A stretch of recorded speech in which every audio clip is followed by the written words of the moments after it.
Hello, this is Lindsay. Welcome back to my channel, playing around with some new lights, trying to decide how they look and if I want to keep them. So comment below if you think this video is any brighter or your opinion. Anyway, let's get started. This is the April Junk Journal project with me, and I'm going to do it all in one video so it's easy to find. It might be a little longer, little ant. It might be a little longer than some of them, but I think that this type of project really lends itself well to just one video. So we are making 3x3, so here's the size, 3x3 junk journals with tassels. They're all going to be coordinating, but they're all going to be a little bit different. So I still have some of these kits available in my shop. If you haven't purchased one yet and you want to, please save this video to your watch later and then order it so I can get it out to you. You can choose Vintage Paris, which would be something like this, Springtime Flowers, which would be something like this, or Nautical, which would be something like this, or other fish or something like that. So today I'm going to be making nautical ones, but it's the exact same process for either of these. Exact same. It's just we're dealing with a couple different colors. So in your kit, you will have a, should be 2 pieces of 8x8 heavyweight cardstock in a color that goes well with the 3 circles that I sent you. And I want to mention again that these circles are from digitalcollageclub.com. She has hundreds of different collage sheets that work wonderful in paper crafting and in journals. And so these are 3 different ones: Vintage Paris, Springtime Flowers, and I don't remember the name of the nautical one. I'm just calling it nautical. But you can choose. She has a membership. You can get tons of different things. So anyway, you're going to cut your cardstock down. And if you haven't purchased the kit, you just want any heavyweight cardstock. You're going to cut it down to 3 inches by 6 inches. And that is so when you fold it in half, you have 3 by 3, a square. And you need 3 of those. And then they should all be folded in half and ready to go. See if I can make enough room on my space here.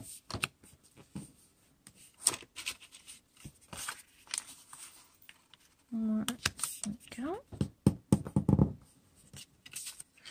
All right, so then you're going to take your circles and a pair of scissors, or if you have a circle punch that is big enough, you could do that too.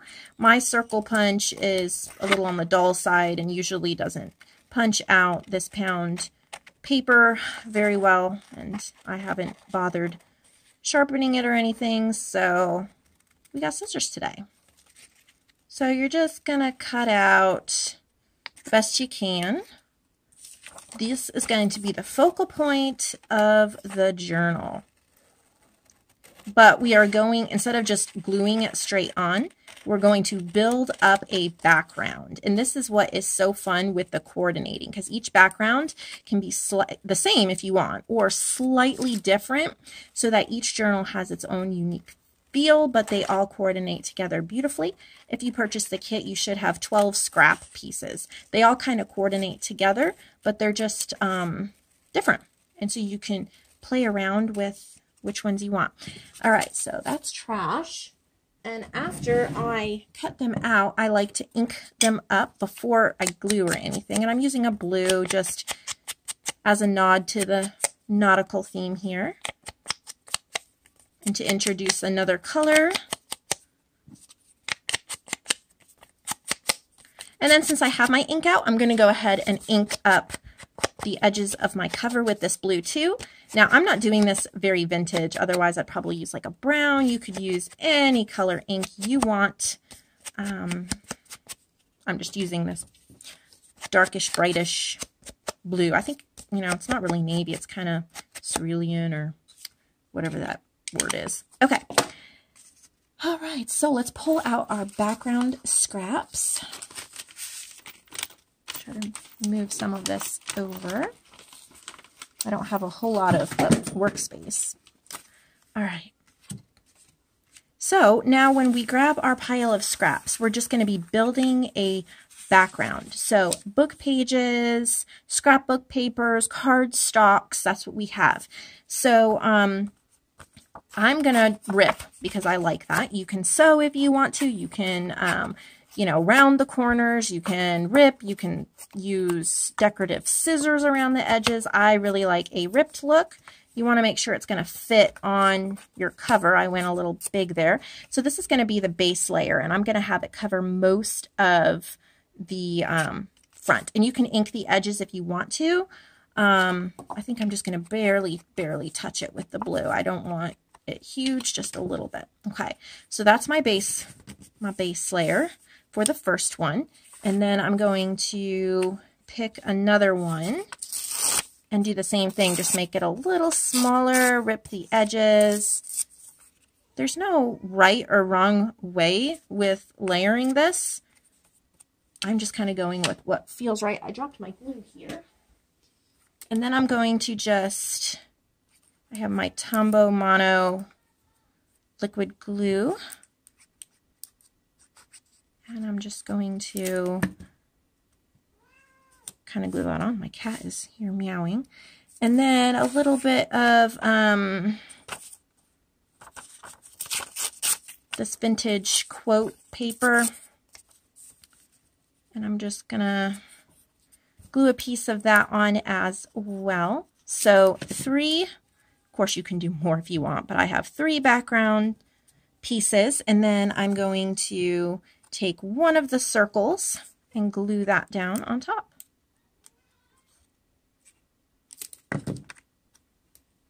All right, so that is pretty much the base of our cover. Take our journal and we're going to glue it on there. All right, we're going to do that for the other 2, and then we're going to add more texture by using flat backs and buttons and things like that. So let's go to the next one. I'm not going to speed any of this up. I'm not going to pause it. I'm going to show you my creative process for each of them because I'm trying to show you how you can make them all coordinate but still use different things. So this is going to be the background. This is like a vintage planner, part of a vintage planner page I got at Habitat for Humanity, and it was just a scrap left over. And I'm going to have this be my base. Again, I'm just going to barely touch it with the blue, because I don't want to overdo it with the blue. All right, and then what do I want my next layer to be? I think I'm going to use a little bit of this vintage typewriting paper. It's a book for teaching typing. I'm going to glue this down on here, and then one more layer. And since these 2 are very close in color, I want to add something different. So I'm going to add some of this textured cardstock in this very pale blue. And I'm going to glue that on. The key, in my opinion, is not overthinking it. That's something I learned from Jessica over at I'm a Cool Mom.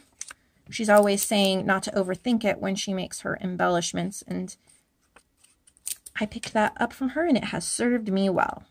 So then I'm going to place the circle down on it and glue that onto the cover. It's so simple, and it's really fun. So if you're watching TV or something like that, just cut out a ton. These make wonderful gifts, and if you make them throughout the year, they're great stocking stuffers. They're great to put in, you know, Easter baskets, birthday presents, party favors, you know, just because, Happy Mail. They're great to stick in your purse so that you can jot things down on them. So here we see how they coordinate beautifully, but yet they're so different. All right, last one. Anyway, yeah, so I was saying if you're watching TV, let me zoom in a little bit. If you're watching TV or anything like that, you can, let's see here, you can just make a whole bunch because it doesn't take a whole lot of time. And just, you know, make a whole bunch of backgrounds, and then the next night cut out a ton of circles or something like that. So this is like a starfish paper. It's left over from some mermaid journals I made last year.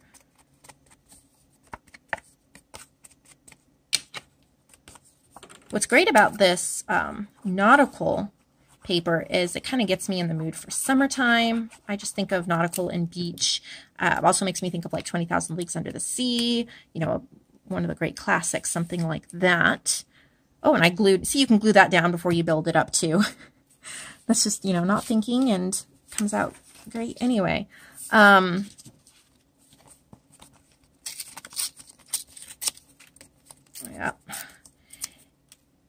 So I still have, you know, I didn't sell very many of the nautical kits. I actually sold more springtime flowers, and I think it's because everybody's in the spring mood, not really in summer mood. I didn't sell too many vintage Paris either, but it doesn't matter, whatever floats your boat. I just think it's interesting when I give an option what people actually choose.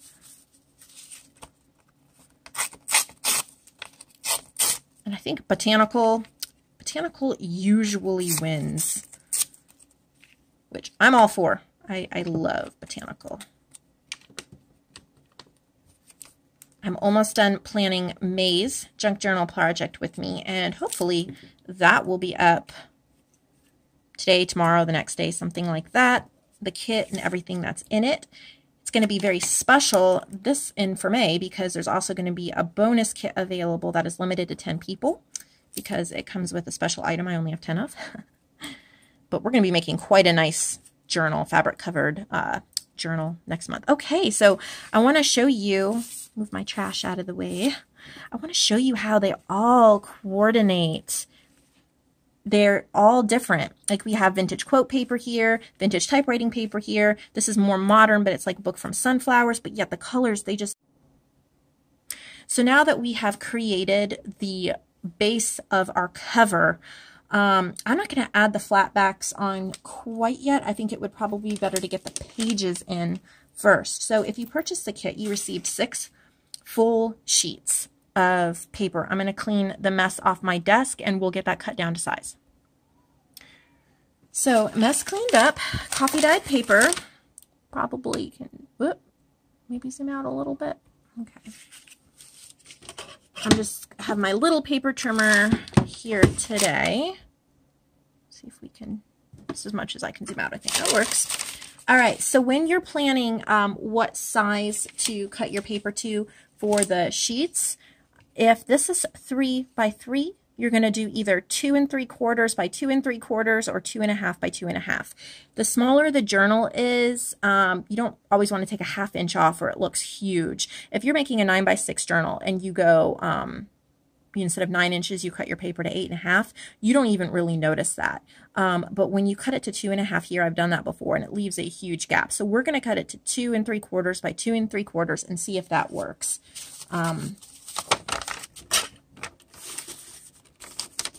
So, whoop.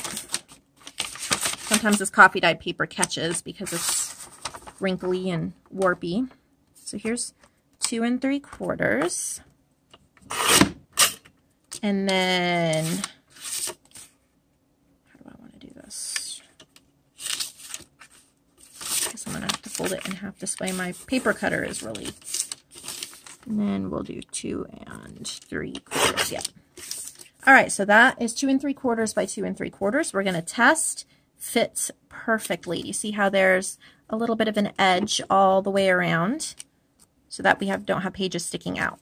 So we're going to do 10 of these per book, so there's going to be a total of 30. I will finish cutting up this sheet on camera, and then I will pause it and finish cutting the rest of them up so you don't have to watch me cut a ton of them, but I want to do it a couple times so you can see what I'm doing. So 2 3/4, and then I fold it in half, and 2 3/4. And then keep the little cutoffs for other projects, if you want to, of course. If it's just too much and trash for you. You don't have to use coffee dyed paper. You can use pattern paper. You can mix pattern paper in with the coffee dyed paper. You could do, you know, plain white paper. You could do, for these, I tend to like just doing coffee dyed paper on the inside so there's enough space for writing. 3/4, I think.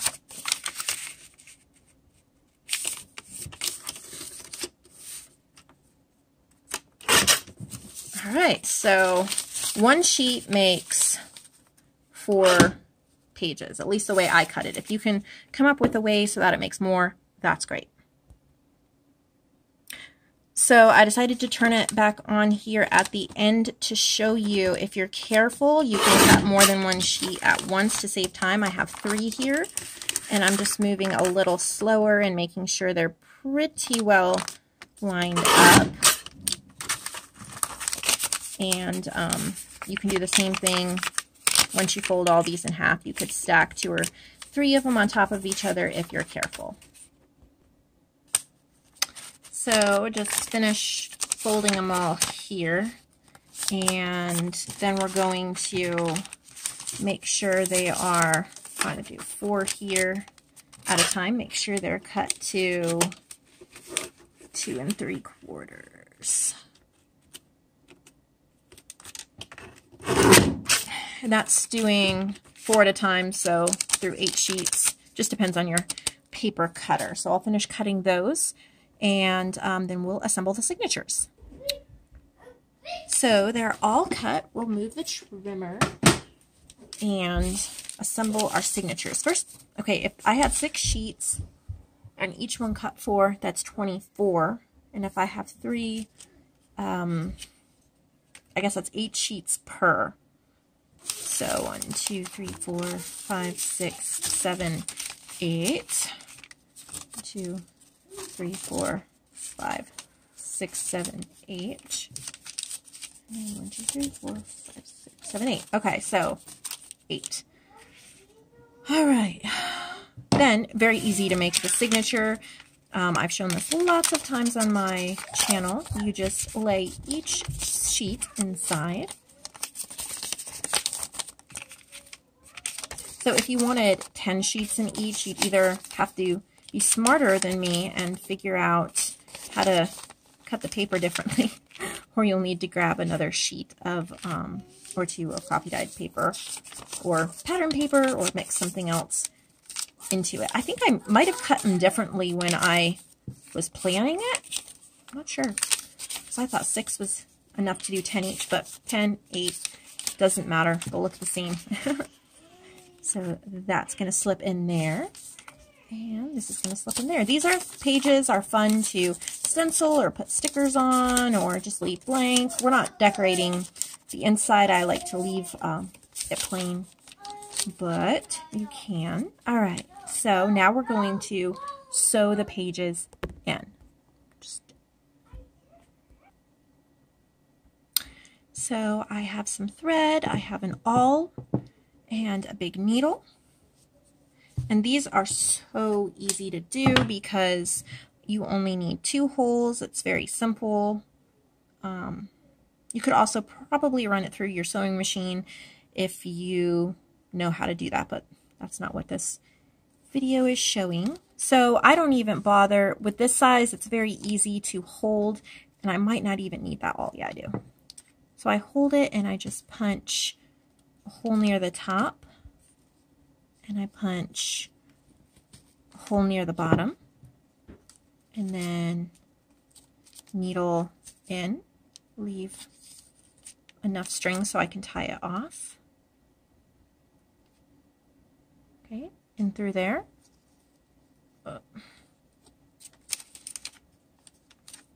Whoops.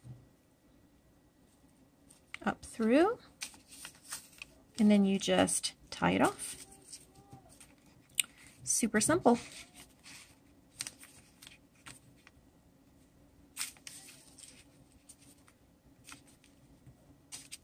You can use baker's twine, embroidery floss, waxed thread. This is just like a thin crochet thread. I got it at Goodwill for I think 99 cents. Love it.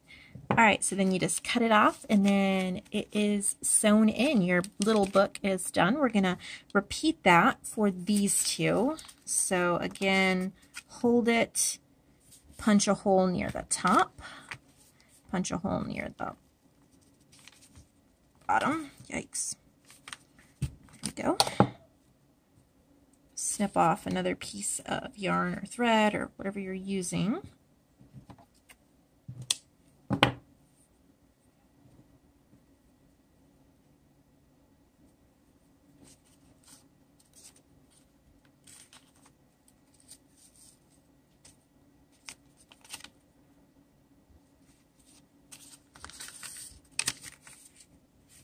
tie it off. I'm showing you this 3 times just so if you are new and you haven't done this, sometimes seeing it multiple times helps. And I'm kind of clumsy when it comes to this part of it, so mine's not going to be the best tutorial for stitching. All right, so now 2 done, 1 to go. Then we are going to finish decorating the cover and add our tassels. This is going to be a really long video. I should have broken it up. It doesn't take that long to make 1, but when you're making 3, it takes just a little bit longer.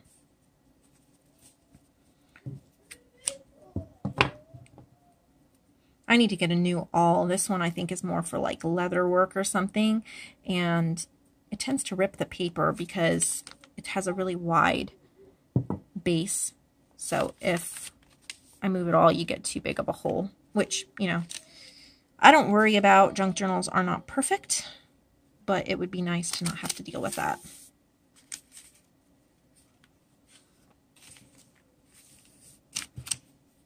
And then tie it off again.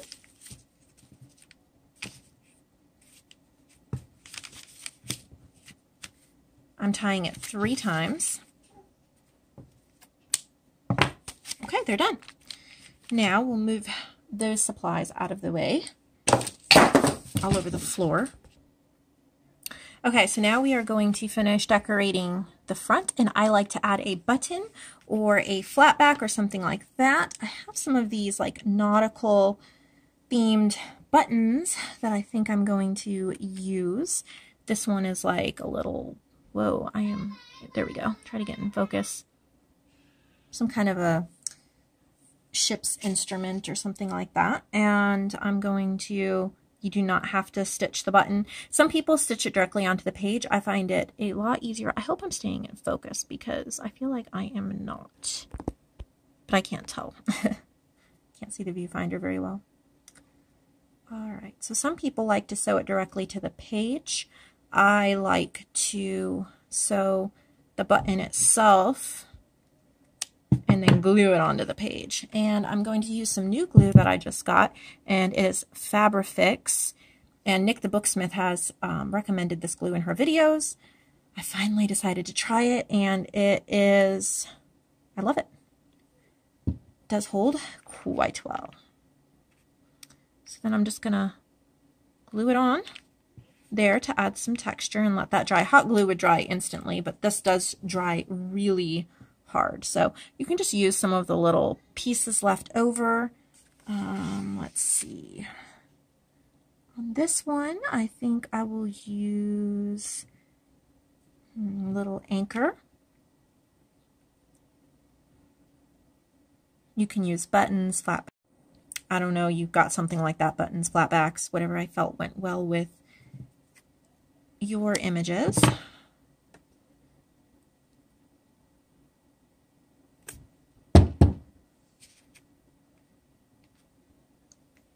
Glue that on. And then the last one, I'm going to use, I guess, the little ship's wheel here. Another little scrap piece.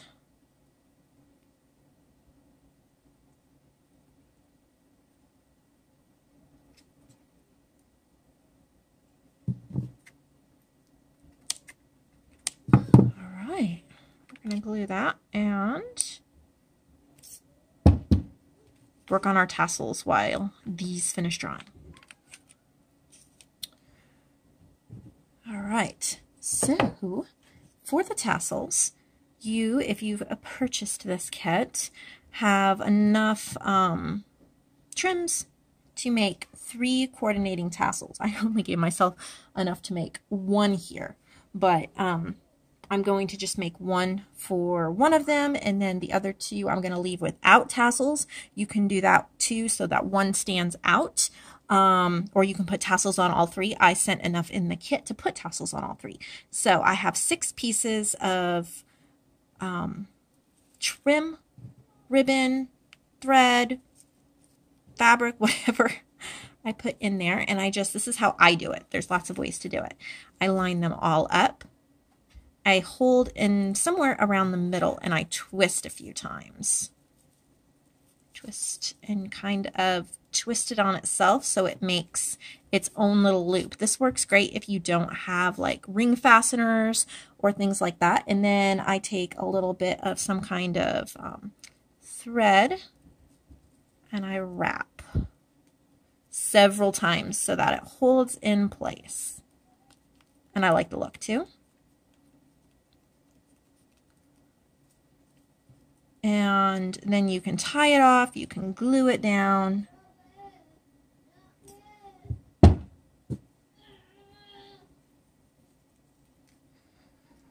Hot glue would be my first choice, but this does hold really fast. All right, just do some trimming here. And then I just kind of make sure everything is similar in length. If I have anything super long, I just trim it. So there's the cute little tassel I'm going to put on it. And I'm going to grab my garment pin that I dropped on the floor. I like to buy these little garment pins. And a good place to get them would be Above Par Crafts on Etsy. I'm pretty sure that she sells them.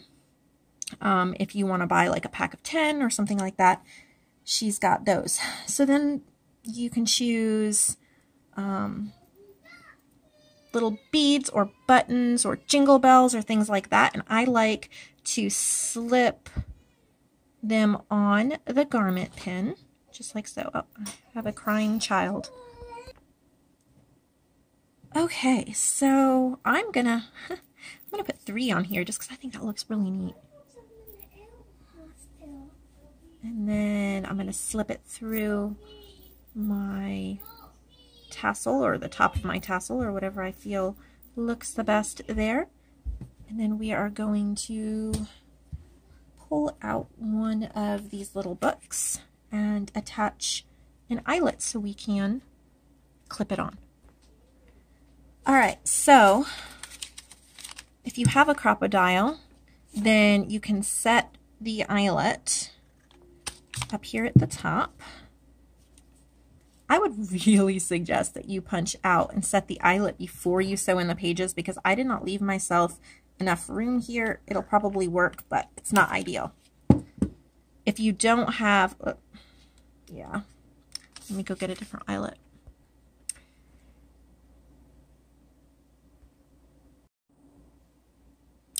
Okay, so if you don't have an eyelet, or your eyelet didn't fit like the one I just had there, you can just poke a little hole with the eyelet.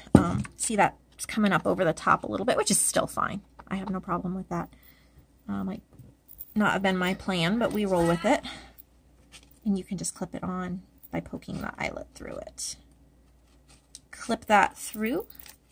And look at how neat that looks. It's all jingly.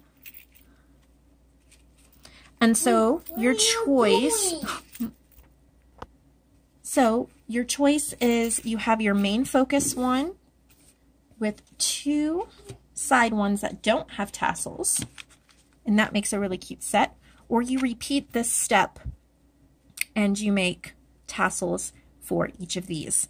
Makes such a cute set. Can't you see these in like, I don't know, birthday gifts, especially Happy Mail. If you do swaps in Happy Mail and you have pen pals, this would be so cute even to write your letter in. So if you make something like this, and then you have all these little pages and you say, you know, dear so-and-so, and then you write your little letter, and you could clip in little stickers, you could clip in little pieces of fabric, you could clip in all sorts of things to share with them. They're very light. They don't weigh a lot, so they don't cost much to ship. And they can even take the tassel off and use the tassel on one of their journals or one of their planners, and then save your letter in the little book. So I hope you really enjoyed this. It was fun. I love my little books here that we made together. And very soon I'll have that video up with what the kit will look like for next month.